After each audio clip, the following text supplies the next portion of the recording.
But I think I would have transitioned faster to multifamily. Looking back, I don't think I would have scaled 36 single family rental properties. I Right. would have quickly gone to duplexes, triplexes, or even that 52 unit building much faster.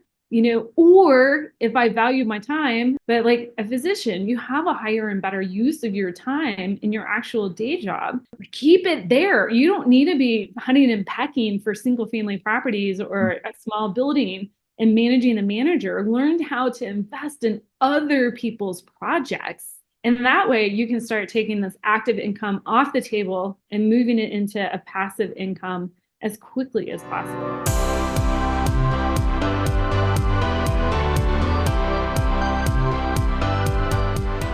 Welcome, everybody, to a new episode. Have you ever felt in a financial rut, spinning your wheels with budgeting, but never really making progress towards your wealth building? Well, get ready to have your mind blown as we welcome Whitney, a real estate investing maven who went from nearly losing it all to building an empire over 700 million in assets across 7 different states. Whitney's about to obliterate what you think you know about budgeting and share her fresh, empowering perspective on mindful spending. She'll guide us through breaking barriers and tell us how even the most successful billionaires invest. So, welcome, Whitney. Thank you so much for having me on. This is going to be fun. Yeah, I'm excited for this one. So, can you tell our audience a little about your story, where you came from, how you got to be at passiveinvesting.com? Yeah, absolutely. Well, and so thank you for starting there. My name is Whitney Hutten. I'm the director of investor education at passiveinvesting.com. I'm also the founder of Ash Wealth, which is a wealth creation mentoring group. And anyways, I didn't start here. This is not my background. This isn't what I went to school for. I actually went to school for public health. Actually started off in medical school and then transitioned to public health. And so I was actually, in the health field for several years and working on real estate on the side. And how I got into real estate was completely by accident. I bought a house with a significant other, and then about a month later, the relationship fell apart and I had a house. And I was like, okay, everything's under my name. I'm freaking out. This whole thing is going to sink me. And so I actually did what any young student would do. I stuffed it full of roommates and I was like, wow, I need to complete this rehab that has psychedelic daisies painted all over the walls and green shag carpet straight out of the 1960s. And so paid my friends in sushi, beer, and pizza, and we rehabbed the property. And 11 months later, I sold it, which is probably my number one investing mistake. I didn't realize what I had there. And I had a 3-bedroom, 2-bath house, actually 3-bedroom, 3-bath house. Like I could throw a tennis ball to the college. Like I should have kept that property. But long story short, that really launched me on my investing career. I initially started off fix and flipping and house hacking. Did really well at building up buckets of equity, really bad at cash flow. And then several years later, I was scratching my head. I'm like, how do people retire off of real estate? And that's when a friend of mine said, well, why don't you keep one of those rentals that flips that you've been doing, keep it as a rental. I'm like, oh, that's genius. I'll do that. So scaled a 36 unit single family rental portfolio, transitioned into a 52 unit multifamily building in partnership with a few other people. And I was hooked, completely hooked on real estate as a way to unlock those golden handcuffs and actually truly build financial freedom for myself. But I still didn't have it dialed in. And that's where I was like, I have to do bigger deals, but do I do them actively as a general partnership in these large multifamily assets, self-storage assets as well? Or do I go through it passively and invest in other people's deals? And so I did both. I decided to test which would help get me to financial freedom quicker. And surprisingly enough, it was actually investing in other people's deals that really unlocked true freedom for me, like financial freedom, time freedom, choice freedom, and freedom to create an impact in the world. I love that. Just out of curiosity, what is kind of like the ultimate impact that you want to create? It's constantly evolving, right? And I think every year I continue to like level up and stretch what I thought was possible for myself. But for me, I bring as my role, at passiveinvesting.com, director of investor education, as my role in mentoring new real estate investors who are trying to build wealth creation with Ash Wealth. I really am trying to empower people to not just build their skills in financial education, but also to move into action, to build their capacity for action. And so I did the same thing, in public health. I was building people's health skills, I worked primarily in sexually transmitted diseases. So you can imagine what I was teaching people on how to take care of their bodies and how to negotiate. What so they were having to learn how to negotiate. That's a podcast. My mother always warned me, don't talk about sexually transmitted diseases at the Thanksgiving dinner table. So I'll just leave it like that. But I bring a lot of those skills and empowerment to people, in my work with passiveinvesting.com and also with Ash Wealth. And so just seeing people continue to level up over time, for me, is the impact that I want to create in the world. And I do it for myself as well. Yeah, 100%. Yeah, a lot of our, investors and, investor base comes from that medical background. A lot of the investors are physicians, or they're in the medical sphere, they're surgeons. And I've noticed this kind of pattern where they can get into kind of analysis paralysis, where they know that, real estate is a great wealth building tool and they want to go into it. But kind of to your point, they have that kind of point where they're like, hey, I think I know enough, but I'm not fully ready. I'm not fully really confident to take the next step and really kind of take the action there. I'm curious, going back and, you've done single family, you built a single family portfolio, and then you kind of moved into multifamily. If you were to go back and do it all over again, would you kind of start with single family again and kind of build up to multifamily? Do you feel like that was a good foundational kind of setting, or would you just jump straight into kind of larger, kind of non-alternative assets? Well, for me, and I teach a lot of these concepts in my new book with Bigger Pockets, Money for Tomorrow. So, there's a lot of my personal story threaded through there. Yeah. I didn't know what I didn't know when I first started in real estate. Looking back, I actually kind of got started in the same way that I would suggest people that are young to start off today. That is, how can you make the roof over your head your first investment? And a lot of times people consider oh, hey, I've got a house, I bought a property, my family lives here. I have a significant amount of equity built up in my property, especially after this run up in asset prices post-COVID. Yeah, it's an investment. No, it's not an investment, because the equity in the house is earning you a rate of return of 0%, right? It's the asset for the bank. So how can you then turn the asset, the roof over your head, into an asset? And so if you're young, and I'm not saying you have to be young to do these things, it tends to be easier when you're young and unmarried and don't have kids, but could you house hack? Could you bring in roommates? If you prefer to have your own personal space, can you buy like a duplex, triplex, or a quadplex? Live in one of the units, rent out the other ones to eliminate that housing bill, that number one expense. And those were some of the things that I unknowingly was doing when I was much younger. Is I had this house, and by necessity, I stuffed it full of roommates.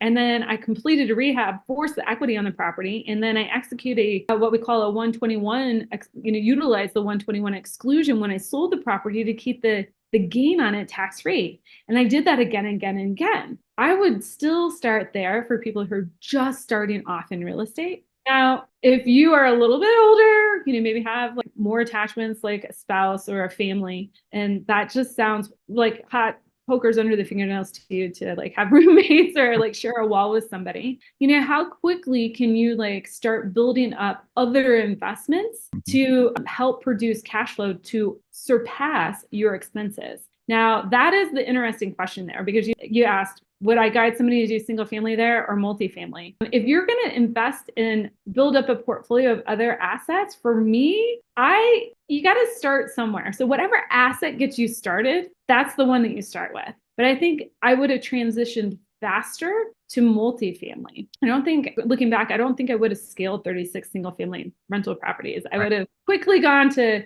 duplexes, triplexes, or even that 52 unit building much faster.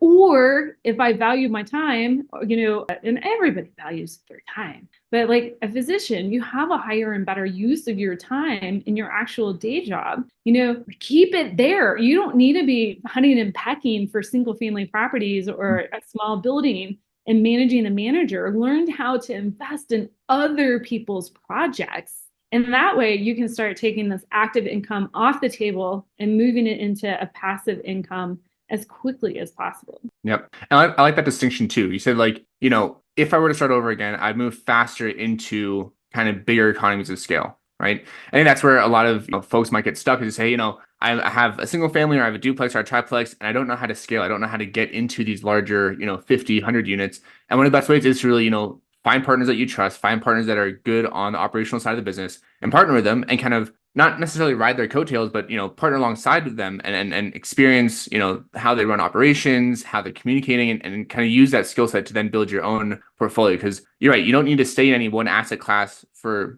any, long period of time before you kind of understand the asset class, understand kind of the nuances, the pros and the cons. And then from there, to your point earlier, take action and kind of continue on to diversify and kind of move into the next asset class that kind of piques your interest or kind of fits your needs the best. But I guess the kind of the elephant in the room is that you need to have capital or money available to make these investments, right?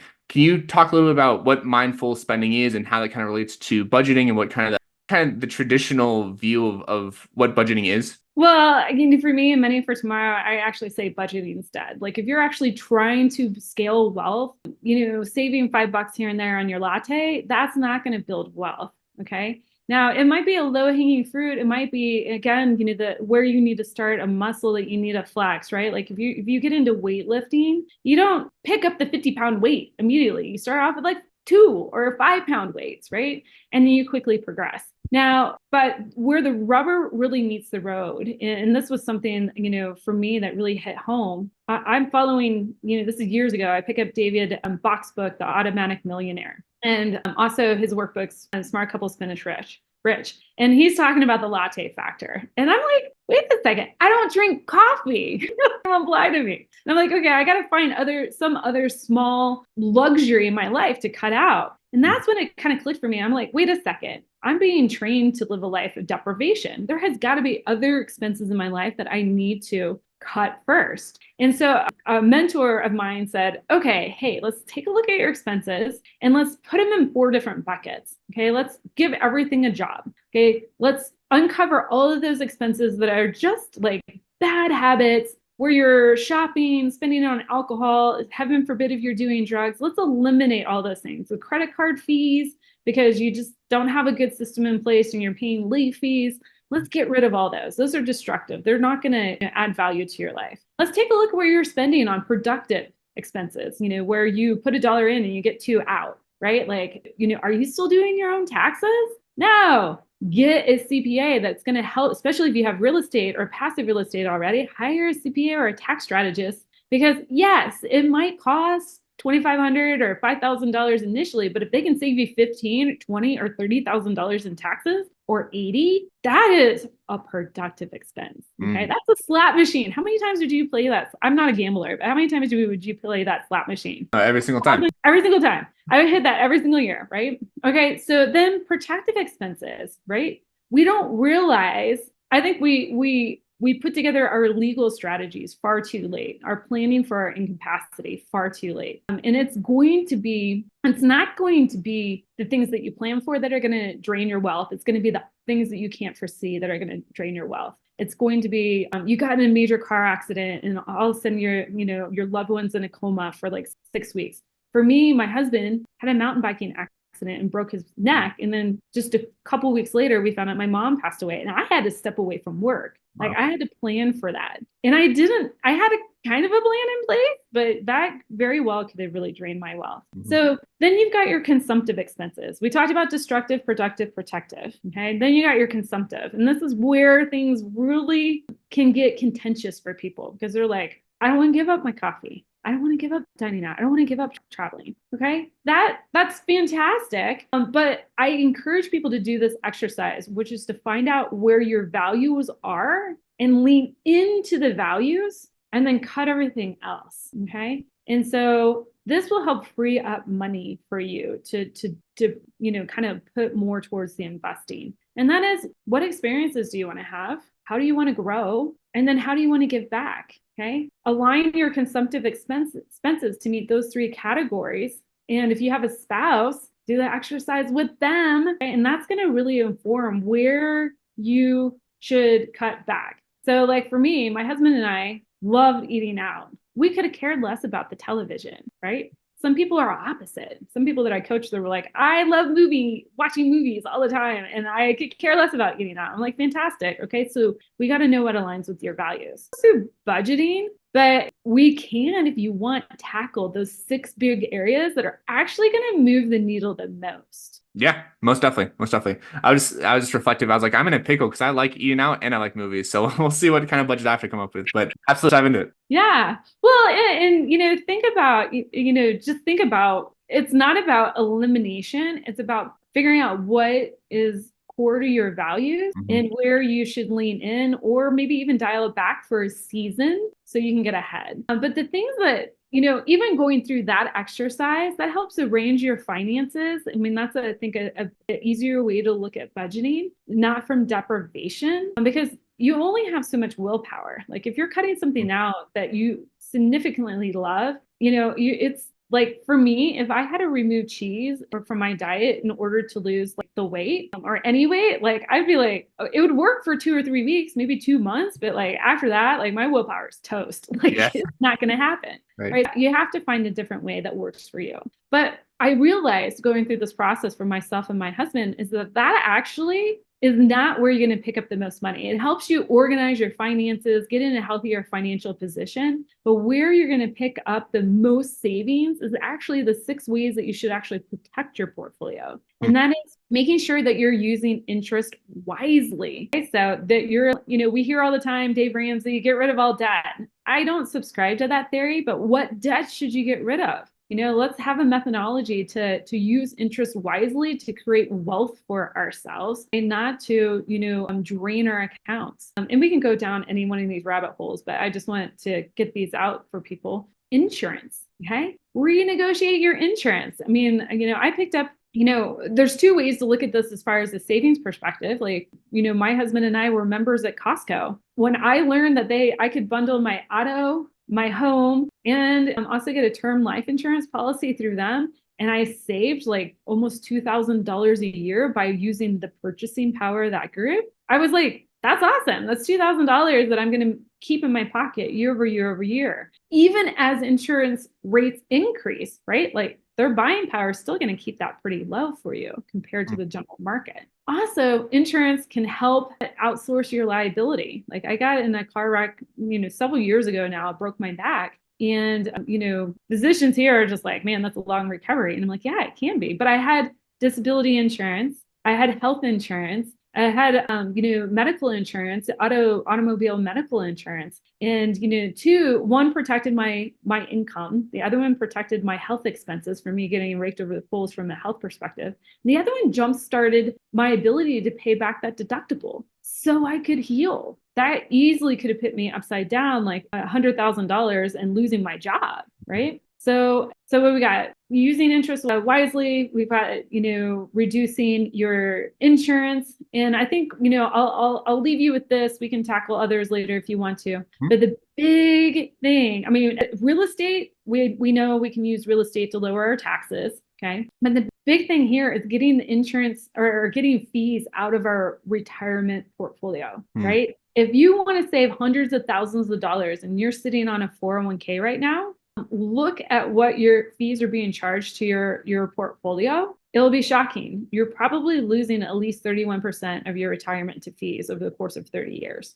Imagine if you had that money back in your pocket to invest. Yeah, that's huge. Yeah. And then if you are lucky enough to have a portfolio retire, or that you aim to retire with more than 500,000 in your retirement accounts, you got a whole other problem with provisional income. Okay, you need to talk to an accountant to figure out how you can like sidestep provisional income. And it's really a ticking retirement accounts, if not thought completely through, can be really a ticking time bomb for people. Yep. Well, it's surprising too. I've asked a lot of investors, hey, what are you investing in? And I have a retirement account, I have stocks and bonds. It's like, okay, great. Why did you choose those stocks and bonds? And why did you choose that retirement portfolio the way that you kind of, allocated the way you did? And they're like, I don't know. Seemed like a good idea. I have no idea.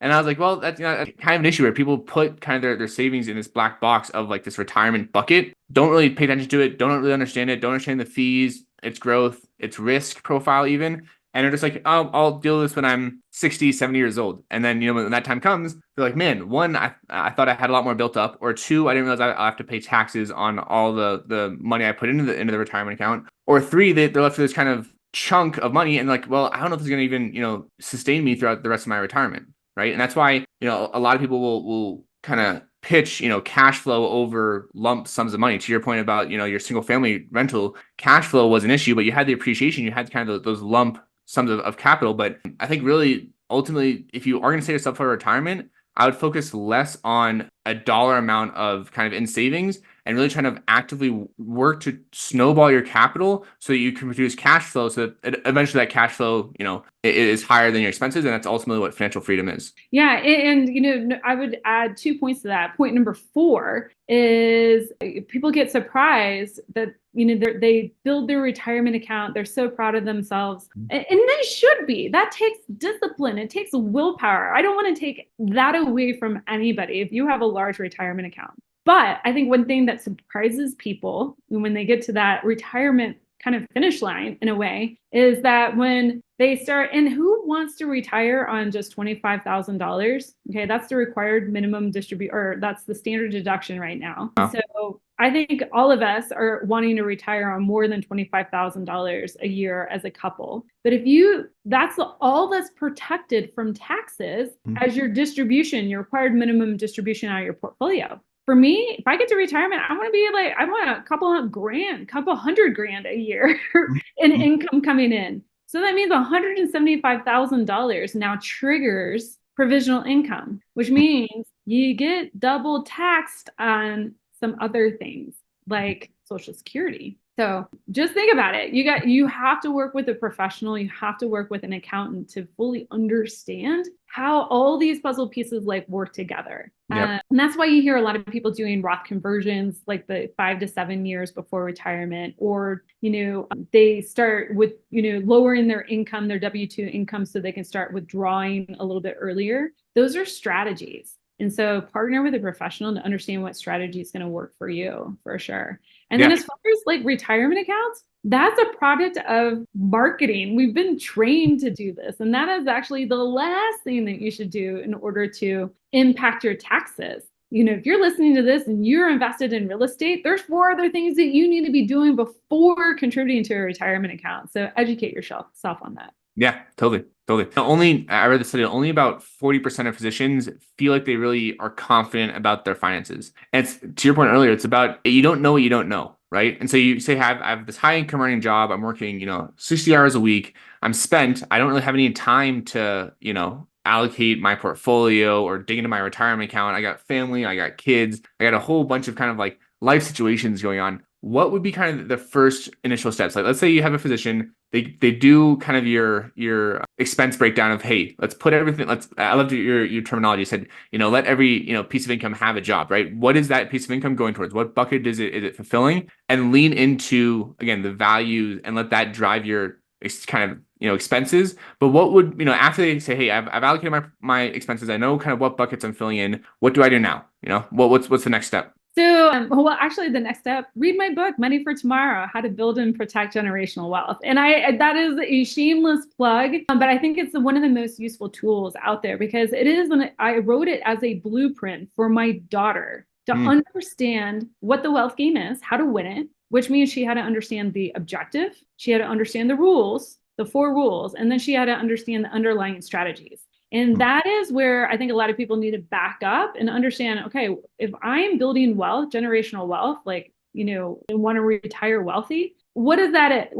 How do I win that game? The objective, kind of like what you just said, I need to have enough passive income that covers my expenses so I can do what I want, when I want, with who I want. Check. Okay, you're learning the next step of the game. You got to know the rules. Okay, if that's the objective, the rules are, I need to learn how to create money, keep it, grow it, and then be able to pass it on efficiently. Here's the thing. Most investors focus so much on creating wealth and growing it that they neglect the other 2 rules, which is being able to keep it and pass it on. And it's one skill set to be able to create it. I mean, most people listening here, they've gone to school, they built skills to become a physician or in the medical field somehow. That's a whole skill set, right? And then you have to learn a whole other skill set to be an investor in order to grow that, right? But now we got to learn how to keep it. Okay. And I touched on, I think, 3 of those 6 major ways to keep hundreds of thousands of dollars in your pocket. And then we got to be able to pass it on. And I think where a lot of people neglect, going back to these basic principles and running an actual blueprint. You might have a couple areas really dialed in, but you don't know what you don't know. I think where a lot of people miss that even if you read that book and picked up one or two ideas that saved you, let's say $500,000 or $700,000 over the course of your investing career over 30 years, that's millions, like over $5 million to you, the next generation in your family. That's so impactful. And that's where I'm is helping people understand that. So what is the next step? We got to understand the blueprint. We got to run the actual steps in the blueprint. Don't assume that you know everything. Don't actually assume that everything's covered in podcasts. Even, I mean, like we cover so much about the glam side of investing, right? How to grow it, like awesome. But like, what are the other areas we need to be concentrating on? And then getting into learning the strategies. Okay. Real estate is a tactic. Okay. Real estate is a tactic to help you grow wealth. You got to understand why real estate works. It works because it preserves capital. If you do it correctly, it preserves capital, creates cash flow, creates equity growth. You get to leverage tax benefits. You might have lending on it to where you can leverage lending to help amplify and build your wealth. You can also outsource it to somebody else. You can invest in other people's projects as well. Like we do, multifamily, self-storage, hotels, and express car washes. There's other groups. Viking Capital does, their own investing as well. You can invest with experts. So you can now go back and have those freedoms that wealth that you're building was meant to give you. Yeah.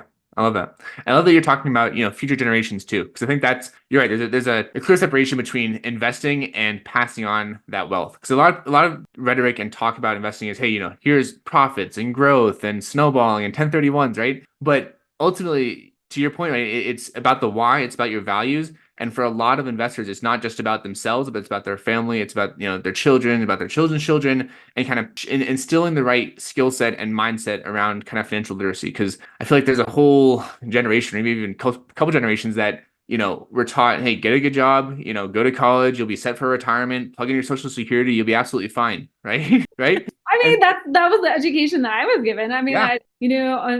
This book distills down, and everything that I do at passiveinvesting.com, that is the culmination of like 20 plus years of investing. And it's kind of like taking the little red pill, like in the Matrix, right? Like Neo taking the little red pill. I mean, it can be eye-opening. It can be terrifyingly scary, right? Because it does require you to take self-responsibility. Yep. And it's also like a complete mindset shift too. You're like, hey, I thought if I put in the system and, kept to my 9 to 5, I'd be wealthy and I could retire, at 60. But times are different. And I think, money's always kind of worked that way where, it's all about snowballing and capital preservation and, growing your income, but it wasn't really taught to a lot of us. And it's really great now to see, investors like yourself and other investors that are on kind of this mission of education and really kind of saying, hey, we understand that what you were taught might have served you, but now there's this whole new path, and let us kind of show you all these different opportunities. Because again, it goes back to what you don't know. And there's so many physicians who are like, hey, I just know stocks and bonds in my retirement, and that's pretty much where my investing, stops. But there's all these different assets, all these different partners you could partner with, all these different things you could do. But the ultimate kind of, I guess, impetus is just to take action. It's to start with something because time's running out, right? You never know. Tomorrow's never guaranteed. But one thing I love that, you're touching on is, focus on what's been successful, right? We know that real estate's been a wealth building tool. We know that you can go down self-storage, you can go down retail, you can go down single family.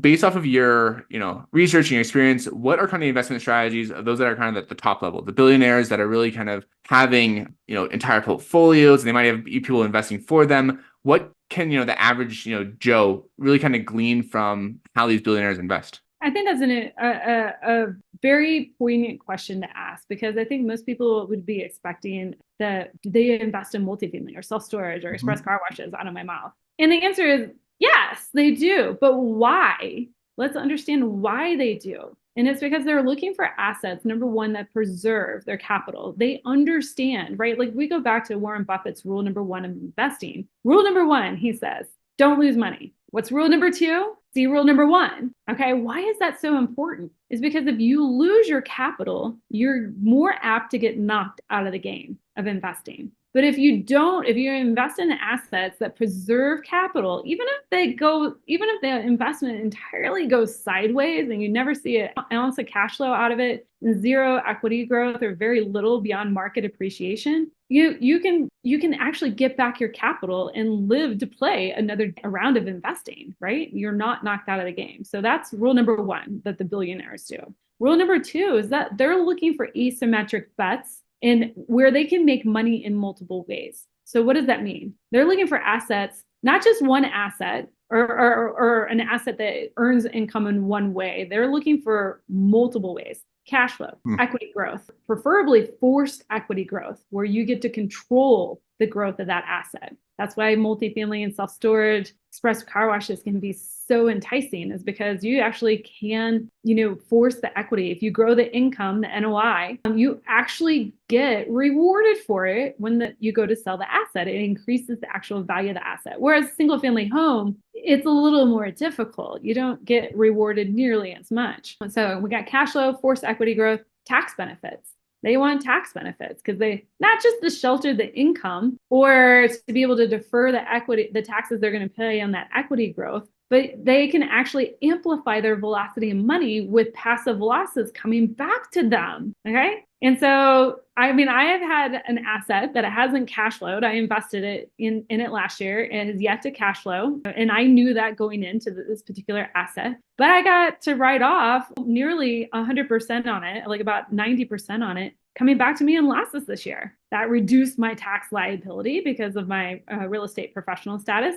I got now more money to invest this year because of it, right? It's kind of like, it's a game. And the IRS wants to be our partner with that because they know us as investors can solve problems that the government just doesn't want to get into. They're inefficient at doing that. Okay, so those are the four main areas that billionaires actually look at: preservation of capital, cash flow, equity growth, and tax benefits. But then there's a couple other areas, like they leverage smart use of lending on projects. Okay? That's like a way to amplify your cash flow and growth, right? If I only have $1 million to invest, I don't go buy an asset for $1 million in cash. I go buy 5 assets and only put $200,000 down on each one of them and allow that to grow. That's how I'm utilizing leverage to grow my wealth. And then you've got a couple other things there, inflation hedging. They're looking for ways to hedge inflation, outsource. Inflation is going to continue, but how can they outpace that so their dollar is not getting devalued?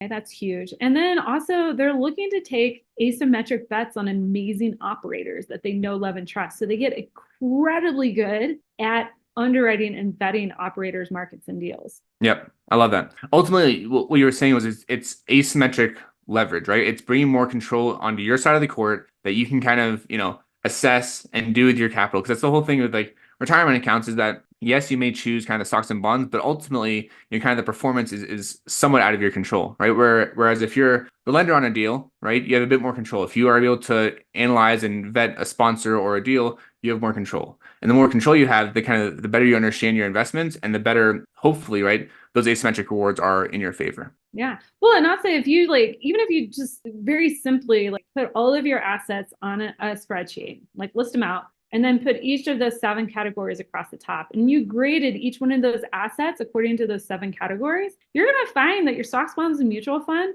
they maybe preserve capital, right? If you never sell the share, you technically have a loss. Okay. But it definitely can go down. The value of it can go down very steeply. It provides very little cash flow, if any, maybe some equity growth, right? If it does really well, unless you're investing in municipal bonds, no tax benefits, right? You aren't able to take out a loan to invest regularly in the stock market. Now, I know there's call options and all that sort of stuff. I'm not a day trader or I don't even know, somebody is going, she doesn't know what she's talking about. You're right. I don't, because banks don't lend on it. It has to be a really risky asset.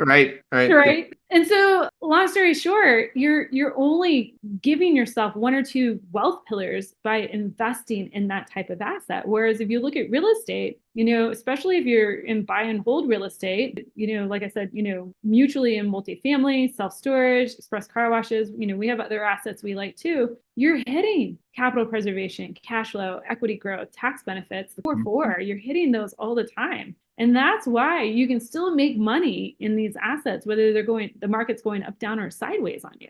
Yep, totally. Yeah, I was talking with an investor who investing in mobile home parks, and he was talking about squeezing the juice out of every investment. And I was like, yeah, okay, I've heard that term before. That makes a lot of sense. But he's like, no, no, no. He's like, what I did was, I had this mobile home, and I was getting ready to sell it. I renovated it. So I got, the appreciation from the renovation. Then I took all of kind of the materials that I had during the demolition, and I sold those to a different company because those are still usable appliances and wood and whatnot. Whereas some people might, he's like, a lot of people just bring it to the scrapyard and junk it all. I actually got some profits out of my junk, right? The whole that phrase is one man's trash, another man's treasure. And then he's also the broker on the deal, and he got a commission percentage from selling the property. And so out of this one project, he had like 3 or 4 different revenue streams from this one flip, so to speak. And it's all about getting creative, right? And then I know for a lot of physicians out there, it can be hard to think creatively because it's very logical brain, very systematized. But ultimately, part of